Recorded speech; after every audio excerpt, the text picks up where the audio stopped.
अब शुरू होने जा रहा है देश का सबसे बड़ा मुकदमा, आपकी अदालत, रजत शर्मा के साथ।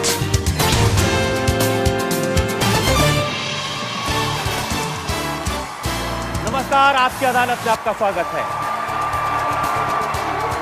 मुंबई शहर में आपकी अदालत से इस इलेक्शन स्पेशल में मुंबई की जनता का बहुत बहुत स्वागत है।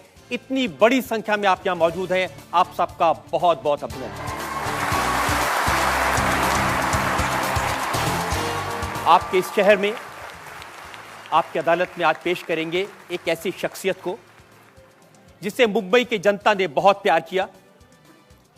एक ऐसा इंसान जिसे आप प्यार कर सकते हैं, जिससे आप शायद नाराज हो सकते हैं, लेकिन उसे इग्नोर नहीं कर सकते।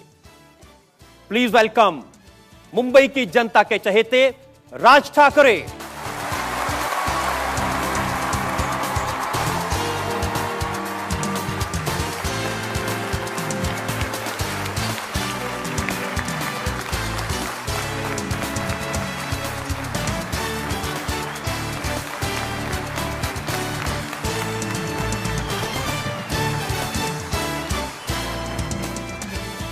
और मुंबई शहर में आपकी अदालत के स्पेशल शो के लिए हमने जज के तौर पर आमंत्रित किया है दिव्य भास्कर के एडिटोरियल हेड अभिलाष खांडेकर को।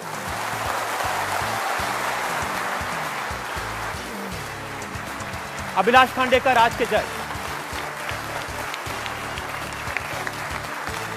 और इससे पहले कि आपकी अदालत के इलेक्शन स्पेशल में राज ठाकरे पर यह मुकदमा शुरू करें, आज के जज अभिलाष खांडेकर की इजाजत चाहेंगे आज की कार्रवाई शुरू करने के लिए।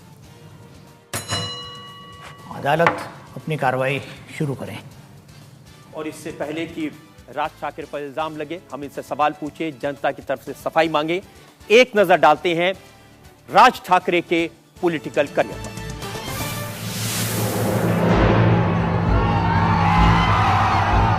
महाराष्ट्र नवनिर्माण सेना के प्रमुख राज ठाकरे को अपने काका बाला साहेब ठाकरे की मिरर इमेज कहा जाता है।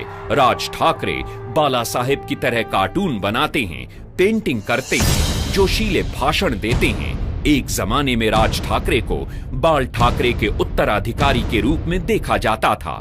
2006 में राज ठाकरे ने शिवसेना से अलग होकर महाराष्ट्र नवनिर्माण सेना बनाई। राज ठाकरे की पार्टी ने मुंबई, पुणे और नासिक के म्युनिसिपल इलेक्शंस में अच्छी सफलता प्राप्त की। राज ठाकरे ने जिस अंदाज में आंदोलन खड़े किए, उसकी वजह से वो बाल ठाकरे की तरह हीरो बन गए। राज ठाकरे ने भी बाला साहेब की तरह खुद कभी चुनाव नहीं लड़ा। अब राज ठाकरे के सामने चुनौती है लोकसभा चुनाव की। आपकी अदालत में राज ठाकरे अपनी पैरवी खुद करेंगे।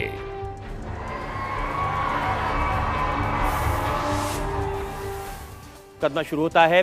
आपकी अदालत में पहला इल्जाम राज ठाकरे पर। आपकी अदालत में महाराष्ट्र नवनिर्माण सेना के प्रमुख राज ठाकरे पर इल्जाम है कि ये भड़काऊ भाषण देते हैं। राज जी, आप ऐसे ऐसे बयान देते हैं कि सारे नेता आपसे डरते हैं।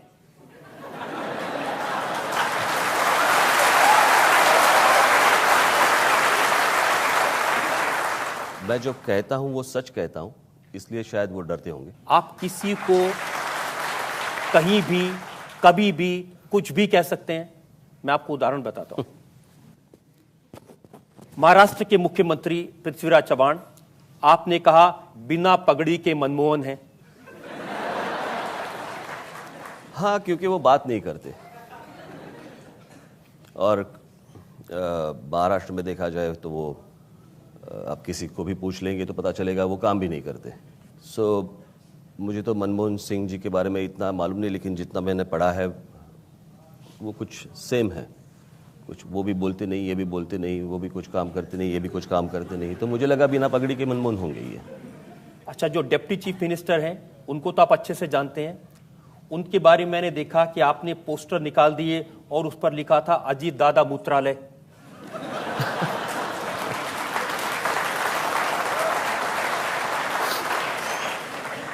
वो है पोस्टर मेरे पास। वो मैंने नहीं निकाला था, हमारे पार्टी के लोगों ने निकाला होगा, बिल्कुल निकाला होगा, क्योंकि उन्होंने स्टेटमेंट ही इस तरह से किया था कि बहुत ही ऐसा क्या स्टेटमेंट कर दिया कि आपको अजीत दादा मूत्रालय बनाना पड़ा? उनका स्टेटमेंट बताऊं मैं? हाँ। उन्होंने कहा था कि महाराष्ट्र में पानी नहीं है तो मैं पानी कहाँ से लाऊंगा, अगर पानी चाहिए तो मैं उस कैनाल में जाके क्या मैं पेशाब करूं? ऐसे कोई मिनिस्टर बोलता नहीं ना। महाराष्ट्र में अकाल पड़ा है और लोगों के पास पीने के लिए पानी नहीं है, तो खेती के लिए पानी कहाँ से आएगा? और उस वक्त एक जिम्मेदार मंत्री इस तरह की भाषा अगर बोलता है तो मुझे लगता है कि वो गलत है। चलिए, उनकी भाषा गलत है, लेकिन आपके समर्थक कहते हैं राज ठाकरे पालक और अजीत पवार बालक। नहीं, मुझे नहीं मालूम। ये भी देखिए, ये भी आप ही के लोगों ने पोस्टर निकाला, ये आपकी तस्वीर पालक, ये उनकी तस्वीर बालक। नहीं होगा, किसी ने किया होगा, मुझे नहीं मालूम। अच्छा हुआ आपने बताया।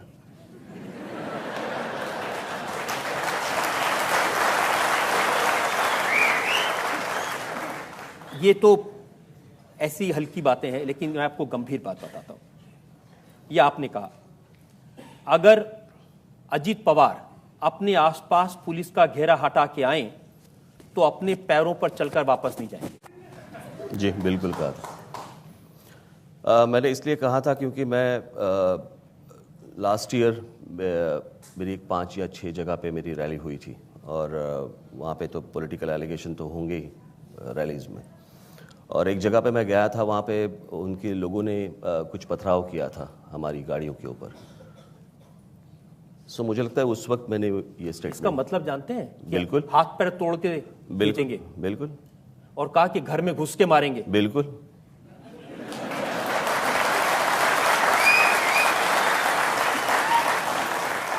फिर आपने कहा कि चुन चुन के तोड़ो मंत्रियों की गाड़ियां। ये मुझे लगता है कि ये शरद पवार साहब की बेटी ने कहा था। बिल्कुल ठीक आपने, आप बिल्कुल याददाश्त अच्छी है। लेकिन जब उन्होंने कहा तो आपने कहा कि जरूर करेंगे। मैंने जितना भी आज तक जो भी कुछ कहा है मुझे याद है, और दूसरों ने भी कुछ कहा है वो भी मुझे याद है। आपको ये याद है कि आपने किसानों से कहा कि सुसाइड क्यों करते हो, जिसने तुम्हारे साथ अन्याय किया है उसको मार दो। नहीं, ये तो अच्छी बात नहीं। मैंने इतना ही कहा है कि मुफ्त की मौत क्यों ले रहे हो, ऐसे क्यों मर रहे हो? आप किसी के कारण आप आत्महत्या कर रहे हो, तो ऐसे ही मरना है तो किसी को मार के मरो। लेकिन क्यों मारने मरने की बातें क्यों करते हैं आप इतनी? नहीं है, जिनके बारे में मैं बोलता हूं उनकी औकात ही वैसी होती है। अभी क्या करूं मैं? आपको ये याद है कि जब टोल के ऊपर आपने तोड़फोड़ की आपके लोगों ने जाकर, तो आपने कहा कि मुख्यमंत्री ने वादा किया है कि टोल नीति बदलेंगे आचार संहिता हटने के बाद। याद है जी। इंडिया टीवी के संवाददाता से बात करते हुए मुख्यमंत्री पृथ्वीराज चव्हाण ने यह कहा है कि टोल का कोई झोल नहीं है, मैंने राज को कोई आश्वासन नहीं दिया और कुछ नहीं करने वाला हूं मैं इसमें। कुछ नहीं करने वाले हैं वो तो मुझे मालूम था, अभी आचार संहिता के बाद हम ही करेंगे, वो बात अलग। लेकिन मुझे मालूम था कि वो झूठ बोलेंगे, इसलिए मैंने उस मीटिंग में जब मैं गया था तो साथ में मैंने कुछ पत्रकारों को मैं लेके गया था, कुछ संपादक थे, कुछ चैनल के लोग थे, कुछ न्यूज़पेपर के लोग थे, उनके सामने उन्होंने ये बात की है। सो ऐसी बात नहीं है कि सिर्फ वो उन्होंने मेरे सामने बात की, तो उनके सामने बात की। आप कभी उनको पूछ सकते हैं कि उन्होंने क्या आश्वासन दिया था या क्या बात की थी, आप उनको भी पूछ सकते हैं।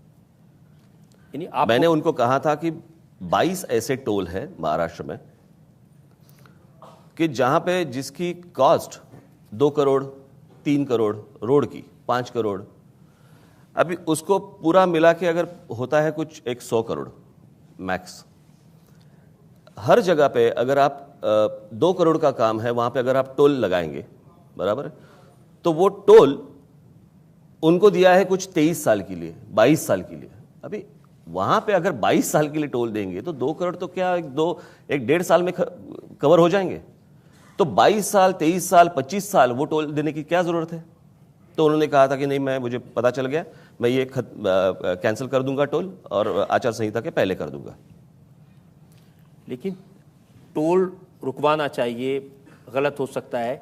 जिस तरीके से आप रुकवा रहे हैं तोड़ फोड़ के, राज ठाकरे गाड़ियों में बैठ के काफिला अभी जाता है। सीधी भाषा समझ में नहीं आती तो मेरे पास दूसरी भाषा है ही कहाँ।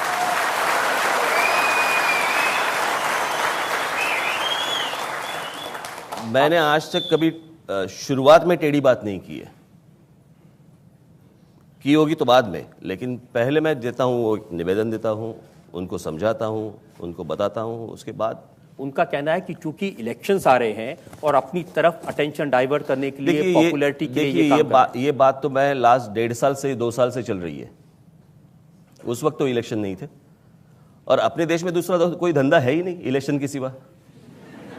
ये खत्म हुई तो ये आ गई, ये खत्म हो गई तो ये आ गई, ये खत्म हो गई तो ये आ गई, तो आप किसके बीच में करेंगे? कभी भी करो तो आप बोलेंगे इलेक्शन के लिए कर रहे हैं। लेकिन इससे आपको फायदा होगा इलेक्शन में? बात फायदे नफे यानी कि नुकसान की है ही नहीं। आप गलत तरीके से अगर टोल लगा रहे हो, देखिए मैं टोल के खिलाफ नहीं हूं, लेकिन टोल जिस तरह से वसूल किया जाता है मैं उसके खिलाफ हूं। एक बात समझ में आनी चाहिए, महाराष्ट्र के सारे रोड्स खराब हैं, जहां पे टोल लगे हुए हैं वहां पे भी रोड्स खराब है। उसके बावजूद आप एक तो कुछ 10 या 11 किस्म के टैक्स महाराष्ट्र में है जो रोड के लिए लिए जाते हैं, और उसके बावजूद आप टोल वसूल कर रहे हो। तो मैं एक नागरिक हूं, मुझे समझने का अधिकार है कि ये पैसा जा कहां रहा है, और अगर इतना पैसा आ रहा है तो मुझे अच्छी सुविधाएं क्यों नहीं मिल रही हैं, मुझे अच्छे रोड्स क्यों नहीं मिल रहे हैं। मुंबई शहर की वर्टिकल ग्रोथ है, इसमें आप हम लोगों की कैसी मदद कर सकते हैं कि लोगों को रोजी रोटी भी मिल जाए और जगह भी क्रंच नहीं हो, शहर के रास्ते और फुटपाथ? मैं बाहर रह के कुछ नहीं कर सकता, लेकिन सर हम एक्टिविस्ट हैं, हम लोग तो आपकी सपोर्ट कर सकते हैं ना, अगर आप आगे बढ़ोगे कुछ करने के लिए। नहीं, मैं उसके लिए सरकार चाहिए हाथ में, उसके लिए बाहर से कुछ नहीं होता। बाहर से मैं करना चाहता हूं तो आप लोग बोलते हैं कि मैं तोड़फोड़ करता हूं। आपको कैसे सरकार हाथ में दे दे? आप तो चुनाव लड़ते ही नहीं है। क्या आप कहां चुनाव लड़ते हैं? बात चुनाव लड़ने की नहीं है, अगर सत्ता हाथ में आती है तो चीफ मिनिस्टर जरूर बनूंगा।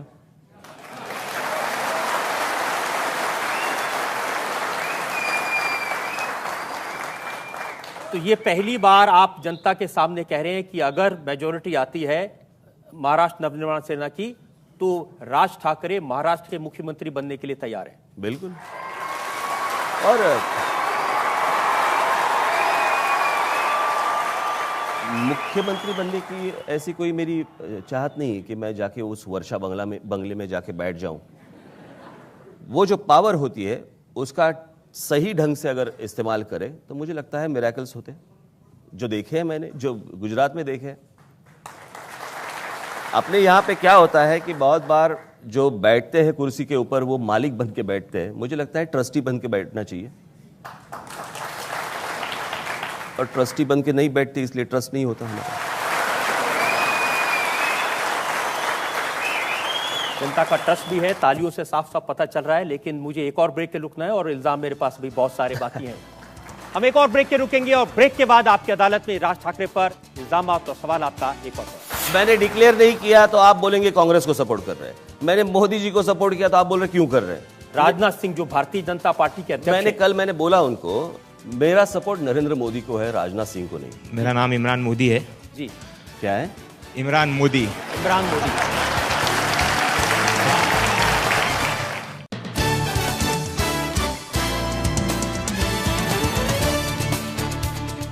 Welcome back. मुंबई की जनता का एक बार फिर से अभिनंदन है। आपकी अदालत का ये इलेक्शन एपिसोड, हमारे मेहमान है राज ठाकरे। आपकी अदालत में अगला इल्जाम। आपकी अदालत में महाराष्ट्र नवनिर्माण सेना के प्रमुख राज ठाकरे पर आरोप है कि ये सुविधा की राजनीति करते हैं। राज ठाकरे जी, चुनाव का मौका है, आप भी लोकसभा के मैदान में हैं और सब लोग कह रहे हैं कि चूंकि आजकल नरेंद्र मोदी की हवा है, आपने पहचान ली है, तो उनकी पूंछ पकड़ के आप भी अपना इलेक्शन जीतने की कोशिश कर रहे हैं। नहीं, मुझे किसी की पूंछ पकड़ने की जरूरत नहीं है। मुझे लगता है कि 2011 में जब मैं गुजरात के दौरे पे गया था। वहाँ पे 10-12 दिन का मेरा दौरा था। और उस वक्त मैं जब मुंबई आ रहा था तब मेरी जो प्रेस कॉन्फ्रेंस हुई थी, उस वक्त मुझे जो पत्रकारों ने मुझे सवाल पूछे थे उसका मैंने जवाब दिया था। और उस वक्त मैंने 2011 में, यानी कि पॉलिटिकल सिनारियो पे Narendra Modi as a prime minister कहीं भी नहीं थे, उनका नाम भी नहीं था, कुछ नहीं था, भाजपा को तो मालूम भी नहीं था। तब वो आडवाणी जी की और सुषमा स्वराज जी की बात चल रही थी। तब मैंने गुजरात में मैंने ये कहा था कि नरेंद्र मोदी जैसी एक व्यक्ति इस देश की प्रधानमंत्री होनी चाहिए। जब किसी ने, इस देश में किसी ने कहा नहीं था, तब राज ठाकरे ने कहा था। तब किसी को आपत्ति नहीं आई, तब किसी ने पूछा नहीं भाई तू क्यों नाम ले रहा है। ये तो मैं जानता हूं कि आप राजनीति के ऐसे चतुर खिलाड़ी हैं कि 1.5 साल पहले आप समझ सकते हैं, तो अच्छी बात है। लेकिन मुश्किल तो शिवसेना की है, गठबंधन उनका है और मोदी के पोस्टर आप लगा रहे हैं। नहीं, देखिए, हमारे एक जो कैंडिडेट है उनने वो गलती की थी जो उनको समझाया, और वो उसके बाद वो पोस्टर निकालने को मैंने कहा था। और कहीं भी अगर आपको दिखाई दे, किसी भी मेरे 10 कैंडिडेट खड़े हैं, उसमें से एक ने ये गलती की थी, लेकिन बाकी मैंने किसी भी कैंडिडेट की यहाँ पे मोदी जी का फोटो आपको दिखाई नहीं देगा। चलिए, फोटो आप हटा देंगे, लेकिन इसका क्या करेंगे? आप हर पब्लिक मीटिंग में कहते हैं कि अगर नरेंद्र मोदी को जरूरत पड़ेगी तो मन से उनकी सपोर्ट करेंगे। और इसमें गलती क्या है? राज ठाकरे जी, अलायंस शिवसेना और बीजेपी का है, होगा आप ना? कहां से बीच में आ गए? मुझे कोई बीच में जाने की जरूरत नहीं है। अगर मुझे एक आदमी का काम करने का तरीका अगर पसंद है, अगर उन्होंने जो भी काम किया है मैं उसका प्रशंसक हूं, अगर वो कल प्रधानमंत्री बनना चाहते हैं और अगर बनेंगे और मेरे जो उम्मीदवार है वो सांसद बन के अगर जीत के आते हैं, उसके बाद अगर मैं उनको सपोर्ट करूं तो उसमें गलती क्या है? गलती ये है, गलती की जनता को इंप्रेशन ये आ रहा है जैसे आपका अलायंस है नरेंद्र मोदी के साथ में, बीजेपी और मनसा का अलायंस है। नहीं, बात ऐसी है ना कि ये सारी चीजें, ये परसेप्शन की बात है। मैंने जो कहा है वो मैंने मन से कहा है, और जो मेरी इच्छा है वो मुझे प्रकट करने के लिए मुझे कोई रोक नहीं सकता। और जिसके लिए मेरे भाषण में भी मैंने कहा है कि नरेंद्र मोदी जी का नाम लेके या उनका चेहरा लेके मुझे वोट मांगने की जरूरत नहीं है। लेकिन अगर आज अगर स्थिति ऐसी है देश की, अगर वो ठीक से अगर ना संभाले, वहाँ पे अगर एक अच्छा नेता वहाँ पे ना बैठे, तो पर जो देश की परिस्थिति है वो बिगड़ सकती है। और ऐसी स्थिति में कल अगर पकड़ लीजिए, अगर मैं ये डिक्लेयर ही नहीं करता तो आप जैसे ही लोग मेरे को बोलते हैं अच्छा तो अंदर से कांग्रेस को सपोर्ट कर रहे हैं। ये मैंने डिक्लेयर नहीं किया तो आप बोलेंगे कांग्रेस को सपोर्ट कर रहे हैं, मैंने मोदी जी को सपोर्ट किया तो आप बोल रहे क्यों कर रहे हैं। मेरे बोलने की बारी नहीं आएगी। राजनाथ सिंह जो भारतीय जनता पार्टी के अध्यक्ष मैंने बोला उनको मेरी रैली में, उन्होंने जो कहा मैं जनता को बता दूं। बिल्कुल। राजनाथ सिंह भारतीय जनता पार्टी के अध्यक्ष, उन्होंने कहा सुना है सारी राजनीतिक पार्टियां नरेंद्र मोदी को समर्थन देंगी। अरे भाई, काहे बिना मांगे समर्थन देने के लिए आप परेशान हैं? यदि किसी को समर्थन देना है या तो भारतीय जनता पार्टी का एलाई बन जाए, बीजेपी के साथ गठबंधन कर ले, पार्टी में खुद को विलीन कर ले, वही दावा कर सकता है। काहे को अनावश्यक जनता की आंख में धूल झोंकते हो? राजनीति सिर्फ सच बोल के करनी चाहिए। बिल्कुल, मेरा सपोर्ट नरेंद्र मोदी को है, राजनाथ सिंह को नहीं है। और इसके ऊपर अगर किसी को आपत्ति है तो नरेंद्र मोदी जी बात करें, राजनाथ सिंह ना बात करें। आपकी अदालत ने नरेंद्र मोदी जब आए थे, मैंने उनसे पूछा था यह सवाल। हाँ। तो उन्होंने कहा भाई जो भी मुझे जहां भी समर्थन देना चाहे मैं इसमें क्या कर सकता हूं। तो बात खत्म। बात खत्म नहीं हुई। जैसे ही आप नरेंद्र मोदी का नाम लेते हैं ऐसे ही उद्धव ठाकरे भड़कते हैं। अबे उसका मैं क्या कर सकता हूं? मैं उसका क्या कर सकता हूं? आप उनका गठबंधन तोड़वा देंगे। मुझे कोई जरूरत नहीं है। देखिए, उनकी अगर दो पार्टियों को अगर देखा जाए तो आज कोर्ट में उनके डिवोर्स पेपर है तैयार, लेकिन अभी जैसे आप बोलते हैं तो देखते हैं हम राजीव प्रताप रूडी उन्हें मनाने जा रहे हैं। अभी उनको कौन कौन मनाने जाए तो मैं क्या कैसे रोक सकता हूं? ये मनाने और रूठने की वजह आप हो गए ना। अब मैं क्या कर सकता हूं, मैं इसमें क्या कर सकता हूं बताइए। आप डाइवोर्स करा के मानेंगे? नहीं, मुझे किसी के घर में किसी का घर तोड़ना या किसी की घर में जाके कुछ डिवोर्स करवाना वगैरह, इसकी मुझे कोई आदत नहीं, ना ज़रूरत है, ना मुझे ज़रूरत लगेगी। एक और घर है जहां आपकी बहुत बात होती है। उद्धव ठाकरे ने कहा कि शरद पवार के साथ आपका पर्दे के पीछे अलायंस है। उसके लिए पर्दा भी तो बड़ा होना चाहिए।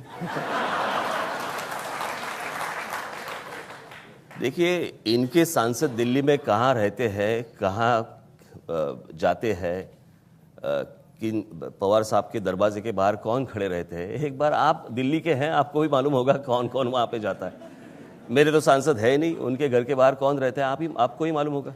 ये सवाल इसलिए पैदा होता है कि शरद पवार आजकल आपकी बहुत तारीफ करते हैं। अभी मैंने उनका इंटरव्यू पढ़ा, वो कहते हैं कि वो जब तारीफ करते हैं तो समझ लीजिए डरना चाहिए। वो जब गाली देते हैं तो समझना चाहिए चलो अच्छी बात हो रही है। वो कहते हैं कि एमएनएस से डरना चाहिए, ये अच्छी बात है। वो कहते हैं एमएनएस को लाइटली नहीं लिया जा सकता, ये भी अच्छी बात है। उन्होंने कहा कि राज ठाकरे की पब्लिक मीटिंग में बहुत भीड़ आ रही है, वो सच है। तो अगर पवार साहब आपकी इतनी तारीफ कर रहे हैं तो कुछ ना कुछ तो मंशा होगी पीछे। अब उनको पूछिए, मेरी तो कुछ है नहीं। सब आके अगर मुझे आंख मारते हैं तो मैं क्या करूं।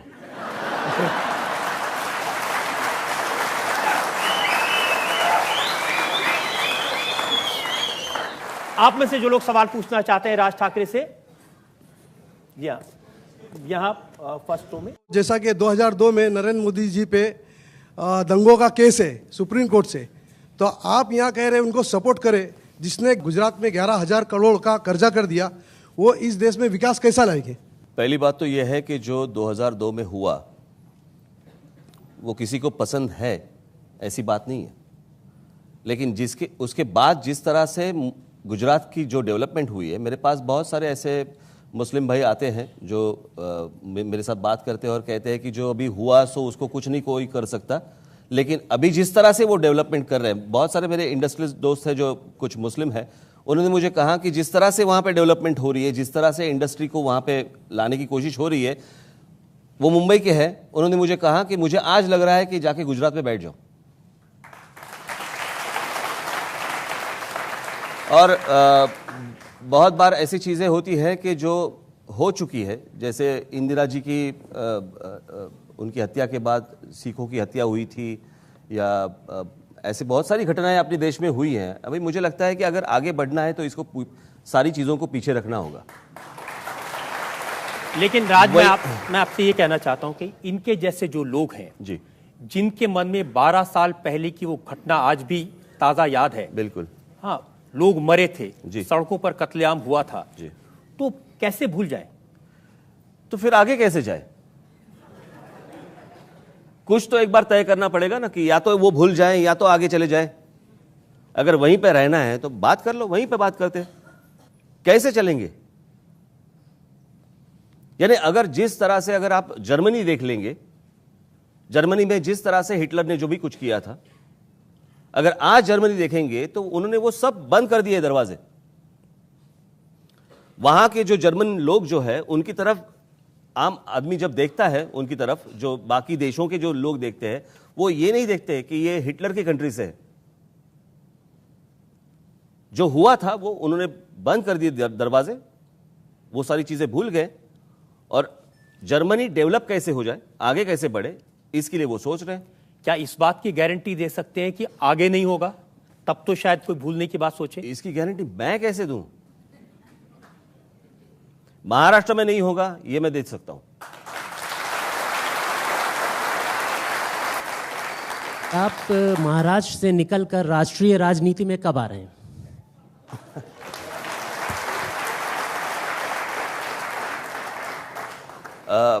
महाराष्ट्र के बाहर की राजनीति मुझे करनी नहीं है। मैं ये जो सांसद भेजने की कोशिश कर रहा हूँ वो महाराष्ट्र के प्रॉब्लम्स दिल्ली में समझ में आए, इसके लिए मैं ये इलेक्शन लड़ रहा हूँ। अदरवाइज मुझे कोई ज़रूरत नहीं है। और इसका कारण ही ये है कि हर एक अगर रीजन के लोग अगर अपना अपना घर ठीक कर ले तो मुझे लगता है देश ही बड़ा हो जाएगा। आप अपने उम्मीदवारों को दिल्ली भेजना चाहते हैं महाराष्ट्र की समस्याओं के लिए, नरेंद्र मोदी को प्रधानमंत्री बनने में मदद करना चाहते हैं, तो आप खुद क्यों नहीं चुनाव लड़े? तो कैंपेन कौन करेगा? देखिए कर रहे हैं ना सब, राहुल गांधी चुनाव लड़ रहे हैं, कैंपेन कर रहे हैं। ये उनके कैसे है कि उनके पीछे इतने सालों की एक पार्टी है, मोदी जी भी कर रहे हैं, उनके पीछे एक इतनी बड़ी इतनी सालों की पार्टी है, उसके पीछे एक आरएसएस नाम की एक और पार्टी है जो भी थोड़े दिन पहले बनी थी, वो भी चुनाव लड़ रहे हैं। कौन? नहीं, वो तो इलेक्शन के बाद खत्म हो जाएंगे। मेरा नाम इमरान मोदी है। जी क्या है? इमरान मोदी। इमरान मोदी।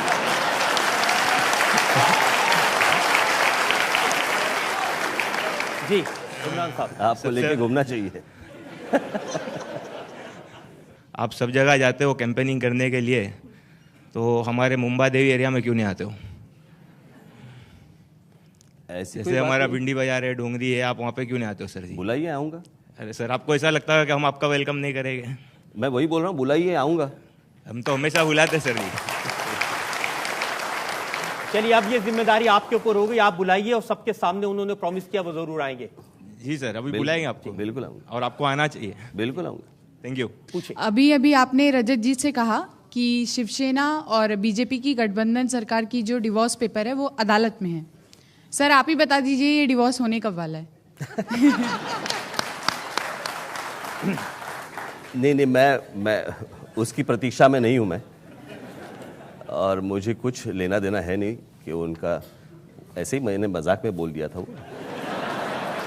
वो डिवोर्स पेपर बने ये तो आपने ही बताया, तो कब होगा वो भी आप ही बताएंगे? नहीं, जिस तरह से उनके बीच में जो लड़ाई चल रही है उसके हिसाब से मैंने कहा था, और कुछ नहीं। राज ठाकरे, मुझे ब्रेक के लिए रुकना है, लेकिन इल्जामात बहुत सारे मेरे पास में, आपने इतने सारे कारनामे किए हुए हैं। हम एक ब्रेक के लिए रुकेंगे और ब्रेक के बाद आपकी अदालत में राज ठाकरे पर जनता के इल्जामात पर सवाल आपका एक और सवाल। मुंबई में कर्नाटक से लोग आते हैं, गुजरात से लोग आते हैं, राजस्थान से आते हैं, हर जगह से आते हैं, लेकिन आपके निशाने पर सिर्फ बिहारी क्यों होते हैं?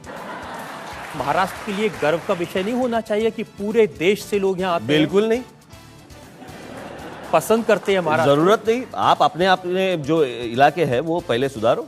मैं नरेंद्र मोदी जी को मैं वही विनती करूंगा कि अगर वो प्रधानमंत्री बनते हैं तो पहले वो उत्तर प्रदेश, बिहार और झारखंड की तरफ पहले 5 साल देख ले।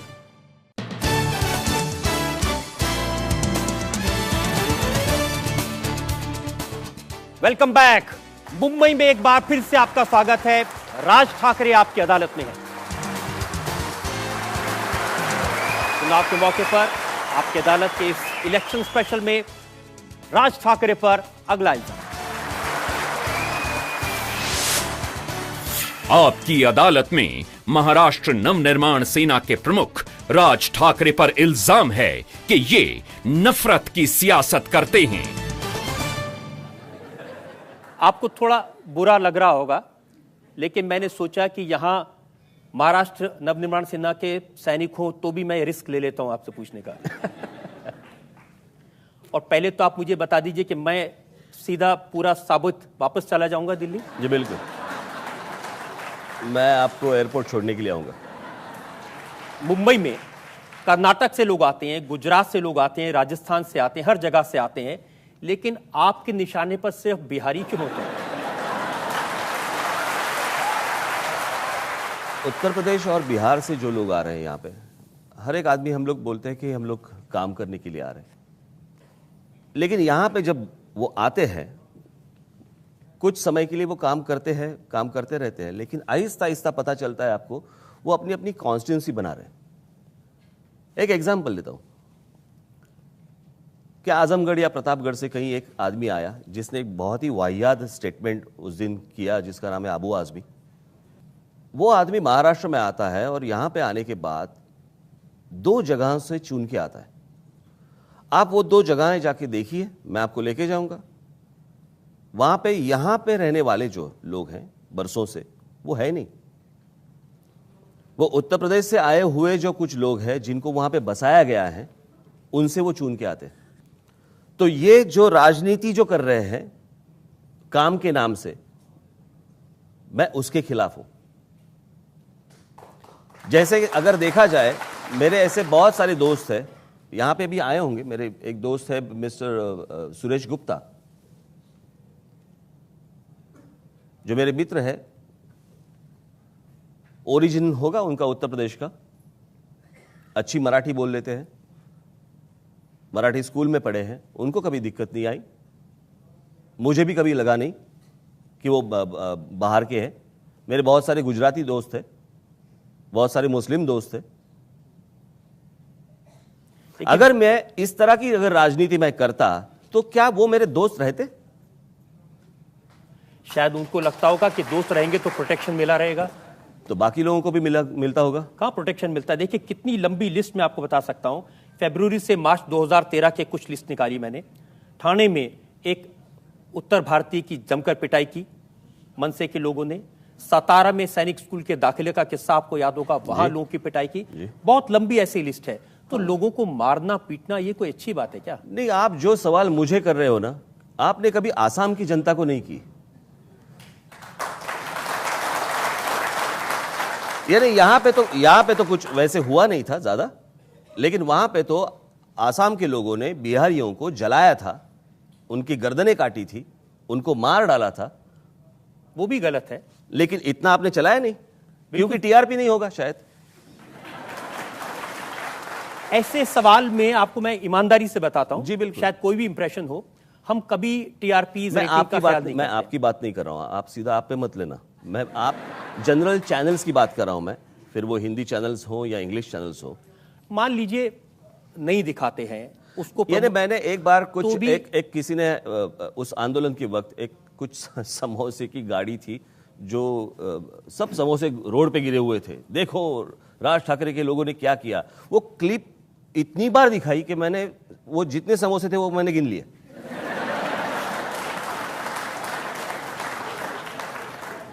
लेकिन लोगों में डर तो है। ये देखिए पूरी कवर स्टोरी, मराठी भावनाओं को उभारने की एमएनएस के नेता की कुटिल चाल देश के लिए घातक।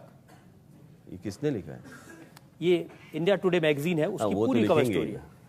वो तो लिखेंगे ही ना, बिना समझे अगर आप ये करते रहेंगे। आप यही चीज गोवा के चीफ मिनिस्टर ने कहा था, जब बिहार से जब वहां पे एक ट्रेन जा रही थी।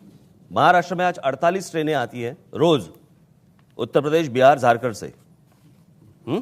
जब गोवा में एक ट्रेन शुरू हुई थी, तब गोवा के चीफ मिनिस्टर पर्रिकर के पहले जो थे, उन्होंने कहा था ये ट्रेन बंद कर दो, हमें भिखारियों की ट्रेन नहीं चाहिए। तब किसी ने कुछ नहीं बोला, मेरे पास उनके स्टेटमेंट्स हैं। तो ये महाराष्ट्र के लिए गर्व का विषय नहीं होना चाहिए कि पूरे देश से लोग यहां आते हैं? बिल्कुल नहीं, पसंद करते हैं महाराष्ट्र। जरूरत नहीं, आप अपने जो इलाके है वो पहले सुधारो। मैं नरेंद्र मोदी जी को मैं वही विनती करूंगा कि अगर वो प्रधानमंत्री बनते हैं तो पहले वो उत्तर प्रदेश, बिहार और झारखंड की तरफ पहले 5 साल देख ले, बाकी कहीं ना देखे। जिस प्रांत से अभी आप देखिए, पंडित जवाहरलाल नेहरू, उनकी कॉन्स्टिट्यूंसी उत्तर प्रदेश, इंदिरा जी उनकी कॉन्स्टिट्यूंसी उत्तर प्रदेश, लाल बहादुर शास्त्री उत्तर प्रदेश से, अटल बिहारी वाजपेयी जी उत्तर प्रदेश से, बहुत सारे वीपी सिंह उत्तर प्रदेश से। इतने प्राइम मिनिस्टर्स जिस स्टेट से आज तक हुए हैं, उस स्टेट से लोग काम के लिए बाहर निकल रहे हैं, वो कोई अच्छी चीज नहीं है। अगर इतने प्रधानमंत्री वहां से जाने के बाद अगर वहां के लोगों को अगर रोजगार नहीं मिल रहा है और रोजगार के लिए वो अगर बाहर निकल रहे हैं, वो शर्म की बात है। और उनका पूरा बोझ महाराष्ट्र क्यों ले ले? और अगर महाराष्ट्र को अगर ये बोझ उठाना है तो एक्स्ट्रा पैसे दे दे। लेकिन अगर वहां से काम करने के लिए यहां लोग आ जाएं, तो आप उनको क्रिमिनल्स कहेंगे, आप उनको अपराधी कहेंगे? आप पुलिस स्टेशंस में जाइए, पुलिस रिकॉर्ड्स देख लीजिए, और लास्ट 10 साल में, 15 साल में आप क्राइम रेट महाराष्ट्र का देख लीजिए, और उसमें सबसे ज्यादा कौन लोग हैं वो भी आपको पता चलेगा। मैं थोड़ी रिसर्च की थी। ये मुझे मालूम होता तो मेरी रिसर्च भी मैं लेके आता। मुंबई पुलिस की वेबसाइट पर तो नाम नहीं है, लेकिन नागपुर और पुणे की जो पुलिस की साइट्स हैं उस पर जो जानकारी है, और मैं कोई बहुत एक्सपर्ट नहीं हूँ सरनेम के मामले में, लेकिन ये नाम है गवली, कांबले, मंजलकर, शिंदे, ये यूपी बिहार के तो नहीं लगते नाम। देखिए, हर एक स्टेट में तो इस तरह के लोग तो होते ही है, हर स्टेट में जाएंगे तो आपको मिलेंगे, लेकिन परसेंटेज किसका ज्यादा है? जैसे आप जब क्रिमिनल्स देखते हैं तो आपको मराठी पहले दिखाई दिए होंगे, मैं जब देखता हूं तो मुझे यूपी बिहार के पहले दिखाई देते हैं। और बात किसी के रहने या ना रहने की नहीं है। ऐसे बहुत सारे लोग हैं जो बाहर से आए हैं, जो अच्छी तरह रह रहे हैं यहां पे। ऐसे बहुत सारे नॉन महाराष्ट्रन भी हैं जो बरसों से यहां पे रह रहे हैं। जब आप ऐसी बातें कहते हैं ना, तभी बिहार के चीफ मिनिस्टर नीतीश कुमार को कहना पड़ा ये सिरफिरा है। नहीं, अभी बिहार की चीफ मिनिस्टर है, अभी मैं क्या बोलूं। बिहार की स्थिति आपको भी मालूम है वहां पे क्या है। ये नीतीश कुमार जब पहली दफा चीफ मिनिस्टर बने तो उन्होंने 50,000 क्रिमिनल्स को पहले अंदर डाल दिया। यानी 50,000 तो थे, ये तो था ना। ऐसी स्थिति तो खराब थी, बिल्कुल बिल्कुल। तो वहां से अगर यहां पे क्रिमिनल्स आ रहे हैं, उनके खिलाफ अगर मैं कुछ बात कर रहा हूं तो आप मुझे सरफिरा कह रहे हैं। उन्होंने कहा ये इन लोगों की आदत है, ये 4-5 लोगों को पीट करके उनका वीडियो बनाते हैं, उसका प्रचार करते हैं, टीवी पर दिखाते हैं और लोगों को डराते हैं। बहुत दूर है वो स्टेट, नहीं मालूम उनको देश कहां जा रहा है। आप ही के चैनल वाले लोग होते हैं ना, मैं क्यों वीडियो निकालूं। लेकिन बिहारियों से इतनी ज्यादा नाराजगी क्यों? बात बिहारियों की नहीं है, आप समझ लीजिए। बात यह है कि मैंने कल ही परसों किसी को कहा था कि देखिए, मुंशी प्रेमचंद जी अगर आएंगे, हरिवंश राय बच्चन जी अगर आएंगे, राज ठाकरे रेड कारपेट डाल देगा। उनका स्वागत करेंगे और अमिताभ बच्चन का नहीं करेंगे। क्यों नहीं करूंगा? उस दिन तो मेरे साथ में थे। लेकिन उसके पहले क्या उसके था? पहले आपने कहा कि इनका उत्तर प्रदेश से ज्यादा प्रेम है, इन्होंने स्कूल वहां बनाया, महाराष्ट्र में क्यों नहीं बनाया? आप क्या करते हैं, आधा स्टेटमेंट ले लेते हैं, मेरा पूरा स्टेटमेंट लेते नहीं। जो उस वक्त मैंने कहा था वही चीज मैंने उनके सामने भी कही।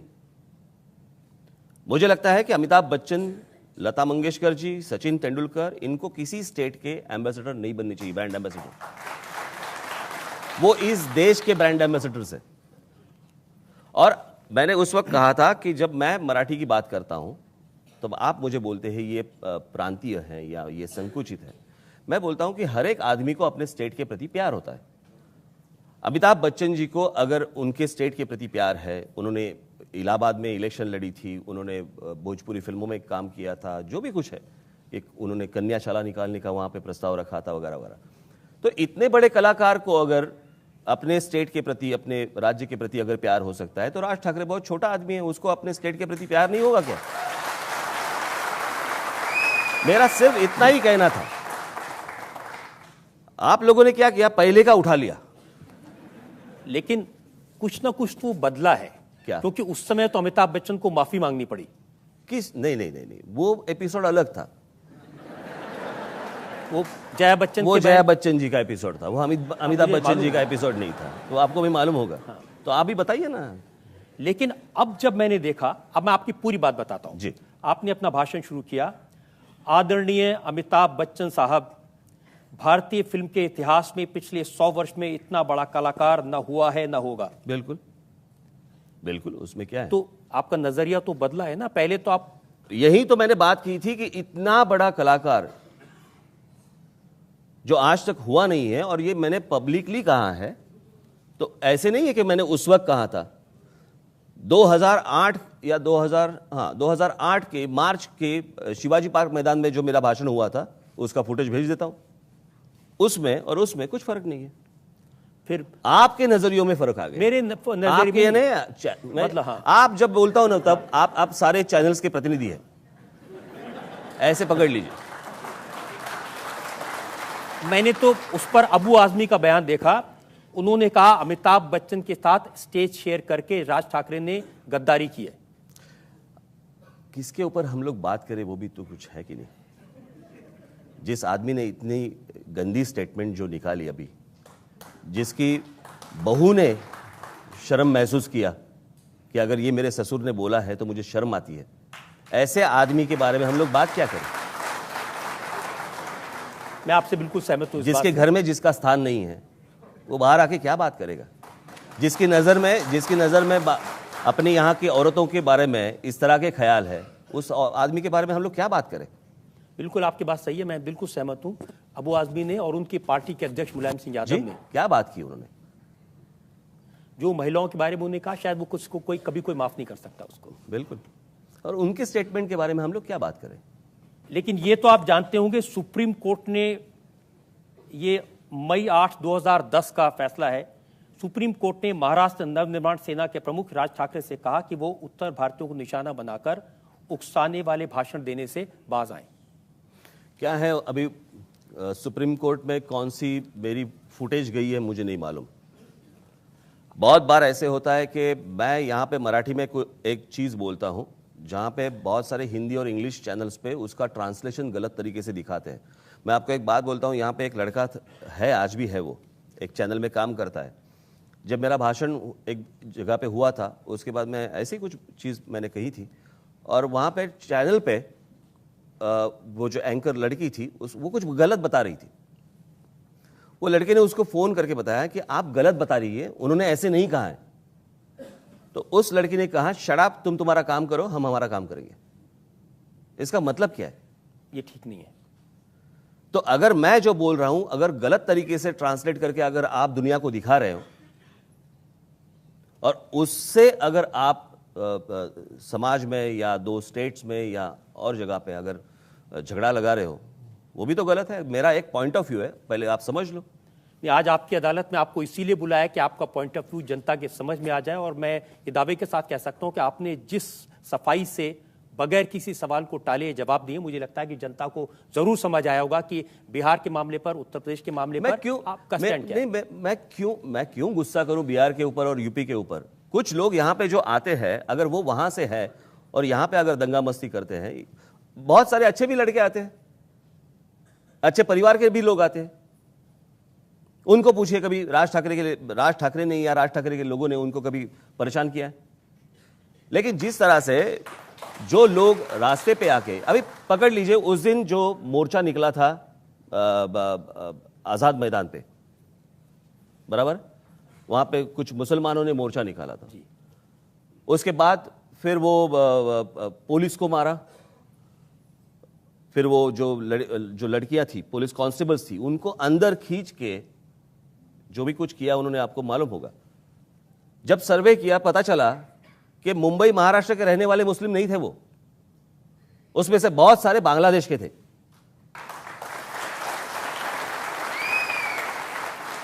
और ये जब आते हैं तो थ्रू बिहार, थ्रू उत्तर प्रदेश, वहां से आते हैं, क्योंकि रास्ता ही वही है। अभी बांग्लादेश से आना है तो आप केरला से स्टार्ट नहीं कर सकते ना। तो यहां का जो आप देखिए ना, यहां पे जो कभी कभार जो हिंदू मुस्लिम राइट्स होते हैं, आप देखिए जहां पे महाराष्ट्र का मुस्लिम रहता है, महाराष्ट्र का मुसलमान जहां पे रहता है, आपको वहां पे राइट्स दिखाई नहीं देंगे। ये जो आजाद मैदान की जिसका जिक्र कर रहे हैं, वहां पर बहुत सारे मीडिया कर्मियों की भी पिटाई की गई जी, थी। बिल्कुल। ओबी वैंस को जला दिया गया था। तो आप पुलिस को पूछिए वो थे कौन? महाराष्ट्र में रहने वाला जो आदमी रहता है, उसका घर यहां रहता है, उसका परिवार यहां रहता है, उसका काम यहां पे रहता है, उसको कोई जरूरत नहीं है ऐसी हरकत करने की, वो कभी करेगा भी नहीं। जो बाहर से आते हैं वही ऐसी हरकतें करते हैं। तो इसका इलाज यह है कि उत्तर प्रदेश में, बिहार में ऐसी डेवलपमेंट की जाए कि लोग वहां से यहां आने के लिए, तरीका तो वही होगा ना, और क्या होगा। तो जो महाराष्ट्र के बड़े बड़े उद्योगपति हैं, उनको कहिए वहां कुछ उद्योग लगा दें जाके। टाटा भी तो गए थे वहां पे, जमशेदपुर में, कब पहुंचे वहां पे।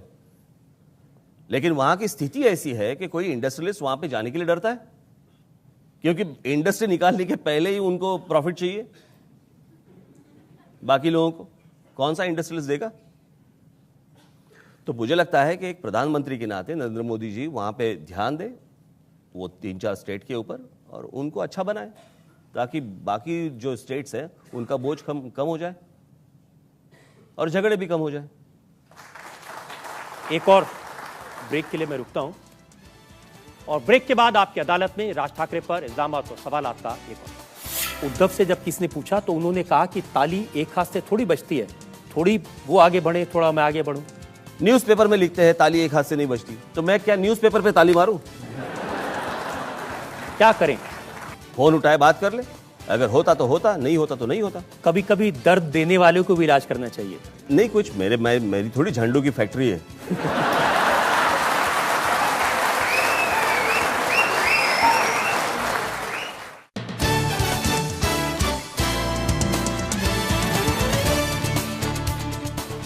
Welcome back.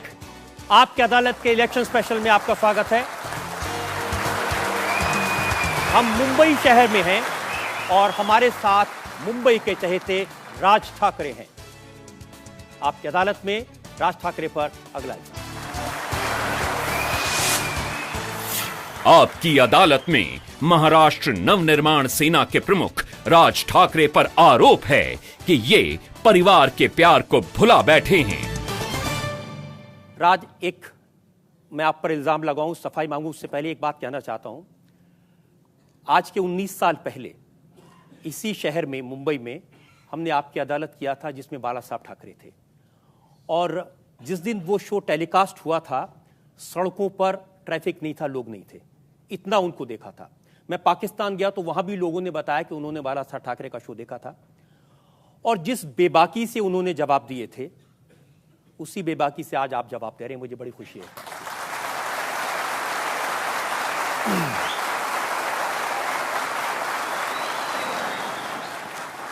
इस बात से तो आप इनकार नहीं करेंगे कि आप में वही अंदाज है जो बाला साहब में था। आप भी उसी तरह कार्टूनिस्ट हैं, आप भी उसी तरह जवाब देते हैं, आपके भाषण में उसी तरह का जोश होता है। आप उस परिवार का एक अंतरंग हिस्सा रहे, फिर आज तक लोग नहीं समझ पाए कि क्यों छोड़ दिया आपने। क्यों मुझे फ्लैशबैक में घिसट रहे हो? जब मैं फ्लैशबैक में चला गया तो आप भी थोड़ा चले जाइए। अगर सच पूछे तो मेरी आज बीवी यहाँ पे है नहीं, लेकिन उसको मालूम है। सच पूछे तो मैं ये राजनीति से मैं दूर जाने वाला था, मुझे ये चाहिए नहीं था। लेकिन जिस तरह से लोग आते गए, जो उनकी जो उम्मीदें थी, मुझे समझ में नहीं आया मैं क्या करूं। फिर मैंने सोचा कि मैं एक महाराष्ट्र की टूर ले लूं, हर डिस्ट्रिक्ट में जाऊं, पूछताछ करूं, बात करूं। और जिस तरह से मुझे रिस्पांस मिलने लगा, उसके बाद मैंने सोचा कि पार्टी शुरू करनी चाहिए। और पॉलिटिकल पार्टी शुरू करनी, जब बाला साहब जब थे, जब शिवसेना के चीफ थे, वो उनके सामने एक पॉलिटिकल पार्टी खड़ी करना, ये कोई मजाक की बात नहीं थी। तो ये कोई बहुत मुझे मज़ा आया पार्टी निकालने के लिए, मुझे बहुत मज़ा आया एक परिवार को छोड़ने के लिए। हमारा अगर परिवार देखें तो आपको पता चले कि बाला साहब और मेरे पिताजी सगे भाई, और मीनाताई जिनको हम लोग माँ बोलते हैं, माँ और मेरी माँ, ये दोनों सगी बहनें। यानी मेरे लिए वो चाची भी थी और मेरे लिए मौसी भी थी। ये रिसर्च करते हुए पढ़ा मैंने, और बहुत सारी छोटी छोटी कहानियां मुझे पढ़ने को मिली, लोगों ने बताई आपके बारे में। जब पूछ रहा था मैं इतना सा था जब सब छोटा था। अभी एक चीज़ वो बताते हैं कि जब बाला साहब जेल में थे तब मुझे वो वहाँ पे लेके गए थे, येरोड़ा जेल में वगैरह वगैरह, मुझे नहीं मालूम। लेकिन जब मैं छोटा था तब से बाला साहब मुझे हर जगह पे, हर रैली में, हर जगह पे लेके जाते थे।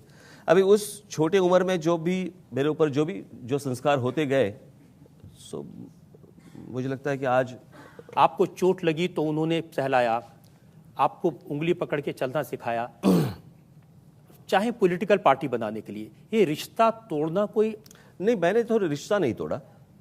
अगर आपको याद होगा तो मैं जब मैंने पॉलिटिकल पार्टी शुरू की, वो शुरू करने के बाद भी हमारी फोन पे बात होती ही रहती थी। दो तीन बार मैं। लेकिन आपने उनको दुख तो दिया ना। तो मुझे क्या सुख मिला?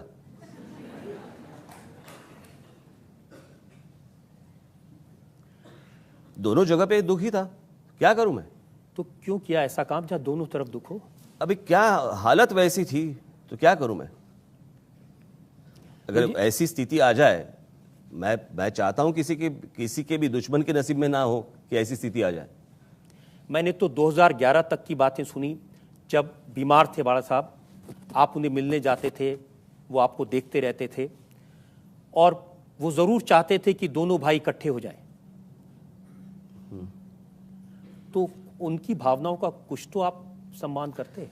उनकी भावनाओं का सम्मान तो मैं हर वक्त करते आया हूं, करूंगा, उसमें कोई डाउट नहीं। लेकिन जो परिस्थिति जो है वो वैसे नहीं है। अभी आपको नहीं लगता कि जो आपकी पार्टी के कार्यकर्ता होंगे, जो शिवसेना के कार्यकर्ता होंगे, वो चाहेंगे कि दोनों भाई इकट्ठे हो जाएं? नहीं, देखिए ये कौन नहीं चाहेगा?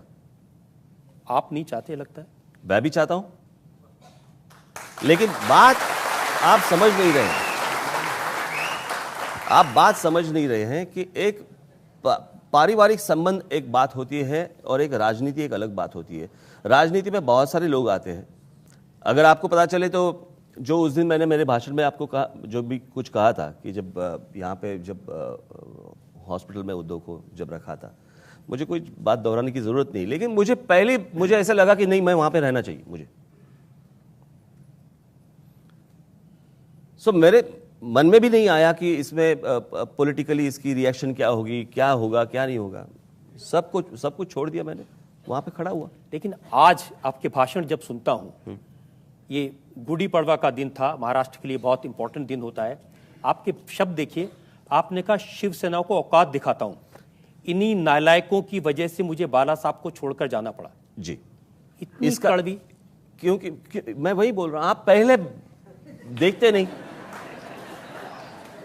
क्या होता है, आप पहले एक तो पहले का आधा ले लेते हैं या तो बाद में का आधा ले लेते हैं, अब पूरा देखते ही नहीं। जब सामना न्यूज़पेपर में मेरी औकात निकाली, तब मैंने कहा मैं मेरी औकात दिखा दूंगा। उनके एडिट पेज पे जो लिखा था गडकरी और मेरे बारे में, उसमें जो लिखा था उसका वो जवाब था। अचानक से मुझे याद नहीं आया चलो मैं आज औकात दिखाता हूं, ऐसे नहीं था। वो खंजर घोंप दिया, वो उसने कहा और फिर आपने जवाब दिया। बिल्कुल, आप सवाल पूछेंगे तो मैं जवाब तो दूंगा ही। बच्चे जैसे लड़ते हैं ऐसे लड़ाई हो रही है? मुझे नहीं लगता। अगर सच चीज अगर सामने आ जाए तो उससे अगर आप बोलें कि बच्चों की तरह लड़ रहे हैं, ऐसे थोड़ी होता है। तो आपने कल पूछा, मोदी जी को पूछा, आपको किसी ने कुत्ता बोला, पूछा ना? पूछा। तो क्या है वो? तो पूछा ही क्यों? कौन आदमी कहीं भी कोई बोलता है कुत्ता है नरेंद्र मोदी, और आप नरेंद्र मोदी जी को पूछते हैं कि आपको कोई कुत्ता बोलता है, आपका क्या जवाब है? पूछा ही क्यों? मुझे लग रहा है उन्हें बुरा नहीं लगा, आपको ज्यादा बुरा लगा। नहीं, आप सवाल इस तरह से बोल रहे हैं। सवाल इस तरह से होते हैं कि आपको जितना इंटरेस्ट होता है, जो अगर मैं किसी महाराष्ट्र के डेवलपमेंट की बात करूं तो वो छपके नहीं आती, अगर मैं किसी को गाली दूं तो हेडलाइन बन जाती है। देखिए, जनता ये जरूर जानना चाहती है कि राज ठाकरे इतने गुस्से वाले क्यों हैं, हर बात में मैं चाहता हूं कि गुस्सा मत दिलाओ मुझे। एक्चुअल में देखा जाए तो मैं वैसे गुस्से वाला हूं नहीं, लेकिन गुस्सा आ जाता है। देख, उद्धव से जब किसी ने पूछा तो उन्होंने कहा कि ताली एक हाथ से थोड़ी बजती है, थोड़ी वो आगे बढ़े, थोड़ा मैं आगे बढ़ूं। अरे ये कोई ट्रेन है क्या? ये कौन सा तरीका है? आगे बढ़े, वो आगे बढ़े, वो आगे बढ़े, वो आगे बढ़े, ऐसे थोड़ी होता है। अगर बात करनी है तो बात करनी है। जैसे अभी नितिन गडकरी जी ने मुझे कहा कि मुझे मिलना है, या गोपीनाथ मुंडे ने मुझे कहा कि मिलना है, बराबर है। न्यूज़पेपर में लिखते हैं ताली एक हाथ से नहीं बजती, तो मैं क्या न्यूज़पेपर पे ताली मारूं?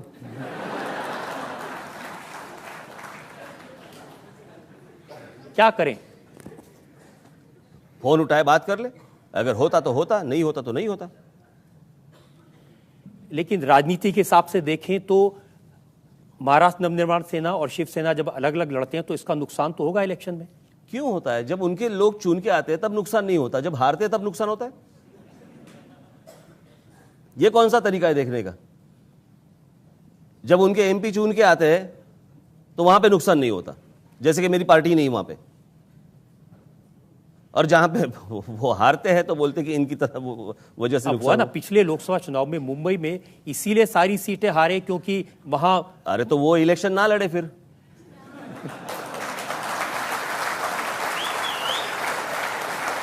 मेरी एक पॉलिटिकल पार्टी है, मैं तो इलेक्शन लड़ूंगा और अगर देखा जाए तो उसमें मुझे मिलने वाले जो वोट्स हैं, अगर आप देखेंगे कि हर साल 18 साल की उम्र कंप्लीट करने वाले जो युवक हैं, बहुत सारे ऐसे जो महाराष्ट्र में हैं, वो अगर मुझे नए वोटर्स हैं, मुझे वोट करने वाले बहुत सारे नए वोटर्स हैं।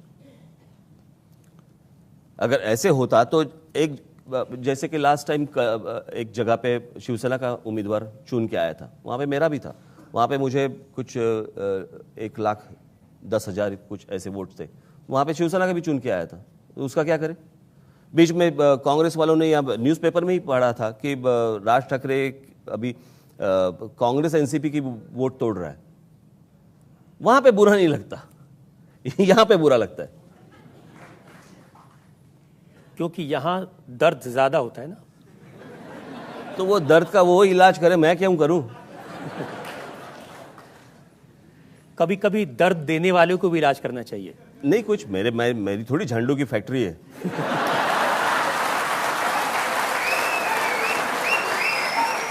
लेकिन आपकी बात से एक बात मुझे जरूर समझ आई है कि किसी को कोशिश करने की जरूरत नहीं है, फोन उठाओ और बात कर लो जिसको बात करनी है। जब बाला साहब जब थे तब हम लोग बात कर रहे थे ना।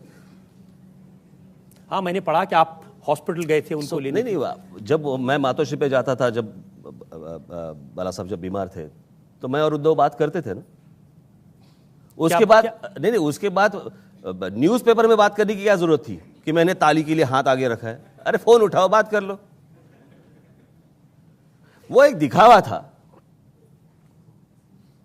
कि मैं साथ में आने के लिए तैयार हूं या जो भी कुछ है, वो एक बस दिखावा था, आगे कुछ नहीं था। आप नितिन गडकरी जी को पूछ लीजिए या तो आफ्टर इलेक्शन, या तो गोपीनाथ मुंडे जी को पूछ लीजिए, वो तो दोनों मुसीबत में फंसे हैं आपसे बात करके। अभी मैं क्या करूं। मैं क्या कर सकता हूं। राज ठाकरे साहब से सवाल करना चाहता हूं कि राज ठाकरे साहब, आपका बचपना आपके चाचा ने पाला पोसा बड़ा किया, आपको एजुकेशन दिया और इस हैसियत तक लाकर आपको रखा। ये एक चाचा का धर्म निभाया।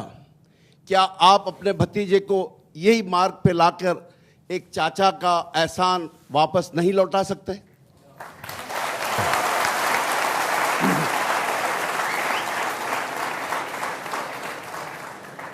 अगर एहसान मुझे चुकाना है तो मैं बाला साहब का बिल्कुल चुकाऊंगा। बात ऐसी है कि मेरी परवरिश में बाला साहब भी थे, मेरे पिताजी भी थे, मेरी मां भी थी और सारे लोग थे परिवार के। लेकिन ये एक तरफ से नहीं होता ना। मुझे ऐसी कोई बात नहीं है कि मैं कोई पॉलिटिकल पार्टी बना के, मैं कोई नेता बना के किसी को दिखाना है। मुझे किसी को नहीं दिखाना था मुझे। लेकिन होता ऐसे है जो आप समझ नहीं सकते। अगर मैं कुछ बोलूं तो आप बोलेंगे कि आप अंदर की बातें क्यों निकाल रहे हो। जो चीजें आपको नहीं मालूम है मैं आपको नहीं समझा सकता। और मुझे लगता है कि मुझे जो भी कुछ करना था, जो भी मैं कुछ कर रहा हूं, जो मैं महाराष्ट्र में जो करना चाहता हूं, तो जो भी कुछ मेरे से अच्छा होगा मैं उन्हीं को समर्पित कर दूंगा।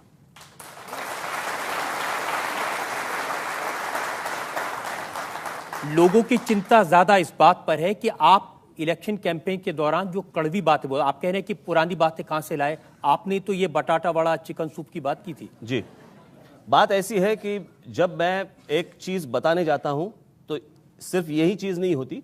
बात यह है कि मैं वो चीज बहुत डिटेल में समझाता हूं। और किसी का खाना निकालना, ऐसी बात नहीं कि बाला साहब को खाना नहीं मिल रहा था। बात ऐसी है कि कल अगर आप मेरे घर पे खाना खाने आए और टेलीविजन चैनल पे मेरे खिलाफ दिखाए और तब मैं आपको बोलूं साला रात को खाना खाया मेरे घर पे और दूसरी दिन मेरे खिलाफ आप बात करते हैं, उसको बोलते हैं खाना निकालना। जब मैं कुछ बात करूं, आप बोलते हैं कि राज ठाकरे ने बाला साहब के पीठ में खंजीर खोपा। उसके बाद मैंने कहा कि अगर जो चीज मैं उनके सामने लेके गया, अगर जिसके पीठ में मैंने खंजीर खोपा उसको नहीं लगा कि मैंने पीठ में खंजीर खोपा है, दूसरे को क्यों लग रहा है? तो बात खाने की नहीं है, बात खाना निकालने की नहीं है, बात यह है कि जिसको वो जो लगा नहीं तो दूसरा क्यों बात कर रहा है? इतनी तो बात थी। अब समझ में आई आपकी बात मुझे।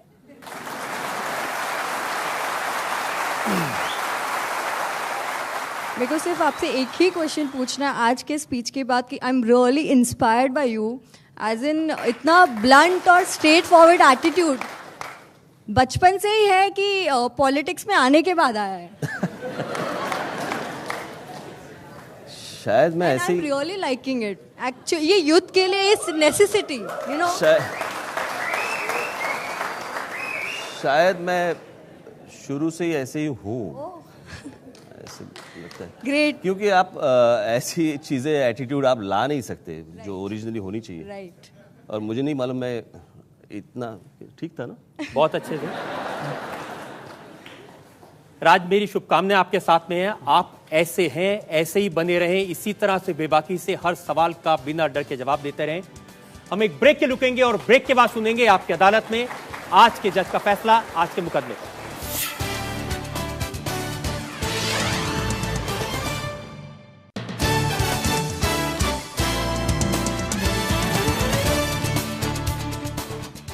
हमने राज ठाकरे से हर तरह के सवाल पूछे, उनके बयानों के बारे में।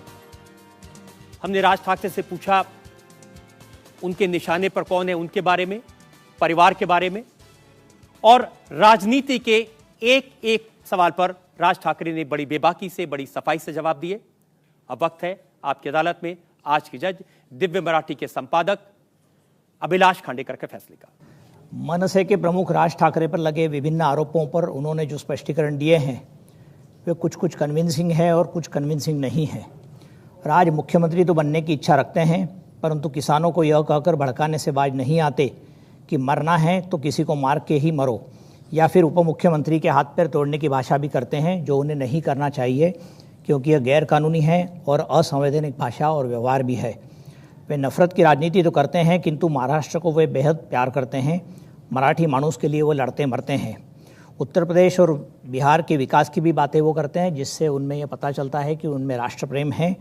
लेकिन शिवसेना मनसे की यदि बात करें तो जैसा कि जनता चाहती है, वो यदि एकत्र हों तो महाराष्ट्र का ज़्यादा भला होगा। महाराष्ट्र को जात पात की राजनीति से निकालने की भाषा यदि राज करें तो ज़्यादा पॉपुलर होंगे। राज को बहुत ही सीरियस लीडर की तरह देखा जाता है। आज के फैसले में मैं यह कहना चाहूँगा कि वे कभी कभी हंसने का भी प्रयास करें।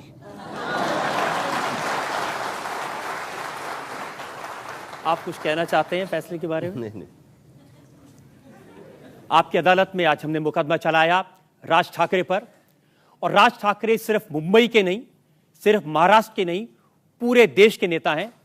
पूरे देश में इनको लेकर के उत्सुकता है, लोग जानना चाहते हैं इनके बारे में। आपने जज का फैसला सुना आपकी अदालत में, लेकिन असली फैसला आपको यानी देश की जनता को करना है। लोकसभा के चुनाव होने वाले हैं, ताकत आपके हाथ में है और आपका फैसला, जनता जनार्दन का फैसला सबसे ऊपर होगा। हमारे लिए वक्त है मुंबई की जनता से विदा लेने का। अगले सप्ताह से मुलाकात होगी एक नए शहर में, एक नई आपकी अदालत में। तब तक के लिए नमस्कार।